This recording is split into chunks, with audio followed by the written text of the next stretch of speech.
नाथाभाऊ नक्की कुणीकडचे, भाजपचे की पवारांचे? वाट पाहिल नाही तर पवारांसोबत जाईल. राज्याच्या राजकारणातले ज्येष्ठ नेते एकनाथ खडसे हे पुन्हा चर्चेत आले. ते चर्चेत येण्यामागचं कारण ठरलंय खडसेंचा भाजप प्रवेश. खडसेंच्या म्हणण्यानुसार जे.पी. नड्डा आणि विनोद तावडेंच्या उपस्थितीतच माझा पक्षप्रवेश झालाय, परंतु त्या पक्षप्रवेशाला काही लोकांनी विरोध केला, म्हणूनच हा पक्षप्रवेश जाहीर करण्यात आलेला नाही. पण मला आता असं वाटतंय, अशा परिस्थितीमध्ये भाजपमध्ये राहणं योग्य नाही. मी अजून काही दिवस वाट पाहीन, नाहीतर माझा मूळ पक्ष असलेल्या पवारांसोबत जाईल. एकनाथ खडसेंच्या याच विधानाने आता भाजप गॅसवर गेली आहे. कारण झालंय असं, केंद्रीय नेतृत्वाने खडसेंना स्वीकारलं असलं तरी राज्यातील नेतृत्वाने त्यांना विरोध दर्शवलाय. त्यामुळे खडसे नेमके कुणीकडचे असा प्रश्न उपस्थित झालाय. तर राज्यातील नेते केंद्रातील नेत्यांना जुमानत नाहीत का, असा देखील सवाल उपस्थित होतोय. 2019च्या विधानसभा निवडणुकीमध्ये एकनाथ खडसे यांना पक्षानं उमेदवारी नाकारलेली होती, परंतु त्याच वेळेला त्यांच्या कन्या रोहिणी खडसे यांना पक्षानं उमेदवारी दिलेली होती. परंतु रोहिणी खडसे यांचा पराभव झाला आणि तिथे अपक्ष उमेदवार निवडून आले. अपक्ष उमेदवार चंद्रकांत पाटील यांचा तिथे विजय झालेला होता. आणि त्यानंतर आपण पाहिलं तर भाजपा आणि भाजपाचे जे काही राज्यातील नेतृत्व आहेत आणि एकनाथ खडसे यांच्यामध्ये खटके उडायला सुरुवात झाली. यांच्यामध्ये मतभेदाच्या बातम्या समोर आलेल्या होत्या. उघडपणे पक्षामध्ये असूनही एकनाथ खडसे देवेंद्र फडणवीस आणि गिरीश महाजन यांच्या विरोधात टीकेची झोड उचलत होते.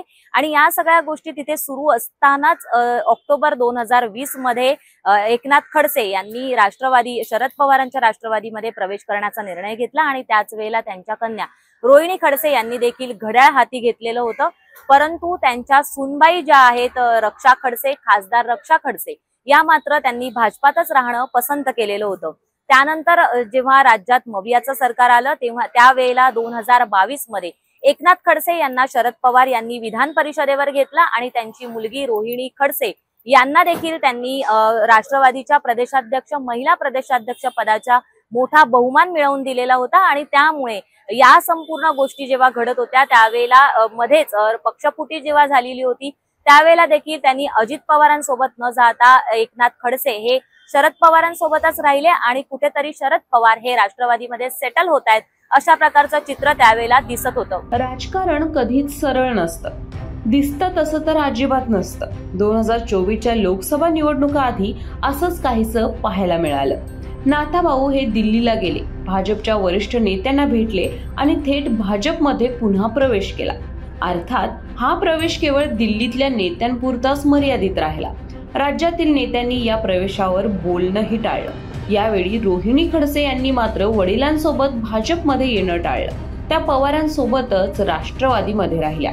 परंतु त्यानंतर लागलेल्या लोकसभा निवडणुकीत खडसेंनी सुनबाई रक्षा खडसेंना साथ दिली आणि रावेरमध्ये खासदारकीची हॅट्रिक मारली.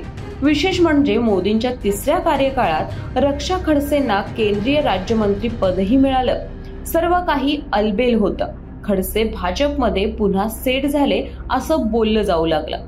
परंतु आगामी विधानसभा निवडणुकीच्या धामधुमीतच खडसेंनी पुन्हा एक बॉम्ब फोडला. मी वाट पाहीन नाहीतर पवारांसोबत जाईल. राज्यातील भाजप नेत्यांच्या नाराजीमुळे पक्षप्रवेश जाहीर होत नसल्यानं खडसेंनी नाराजी व्यक्त केली तर पुन्हा पवारांकडे जाईन असा इशारा दिला. त्यामुळे खडसेंचं नेमकं चाललंय तरी काय असं बोललं जाऊ लागलं. खडसे भाजपमध्ये सुनेच्या खासदारकीसाठी गेले आणि आता मुलीला सेट करण्यासाठी पुन्हा पवारांसोबत येतायत की काय असा प्रश्नही स्थानिक पातळीवर उपस्थित होऊ लागला. मुक्ताईनगरचे आमदार चंद्रकांत पाटील यांनी देखील असंच काहीसं वक्तव्य केलं. ते म्हणाले, खडसेंचं कुटुंब संभ्रमात टाकणारं आहे. आज राष्ट्रवादी आणि उद्या भाजपमध्ये. एकनाथ खडसे हे स्वतःच्या स्वार्थासाठी राजकारण करणारे आहेत.